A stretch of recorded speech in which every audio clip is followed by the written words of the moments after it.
ज्या पद्धतीने तुम्ही आता आदत आणि दुसरा मैदान एकत्र ठेवलेलं आहे, तर कशा पद्धतीने गट आणि सेमी आणि फायनल होते? खरं तर आपल्याकडं हा काही नियम नसल्यामुळं बरेचशा अडचणी, परंतु मी आपल्या माध्यमातून सगळ्यांना सांगू इच्छितो की या ठिकाणी आदतचा गट वेगळा पडेल, आदतची सेमी वेगळे पडत, परंतु फायनलला एकत्र पडत. त्याच्या मागचं कारण पण मी तुम्हाला सांगतो. सगळं ठीक आहे, संघटनेचा नियम आहे, आम्ही पण संघटनेचा नियम पाळायला तयार पण आहे. परंतु आपल्या भागातले, आपल्या परिसरातले जर विचार केला तर आपल्याकडे तेवढ्या गाड्या जुळू शकत नाही. शेवटी गाड्यावाल्यांचा आणि आदतवाल्याला गुलाल लागतो हे सगळ्यात महत्वाचं आहे. मैदान होणं देखील तेवढंच महत्वाचं आहे.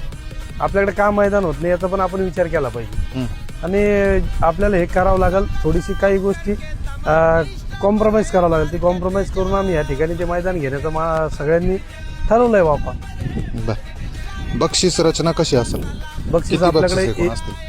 किती बक्षीस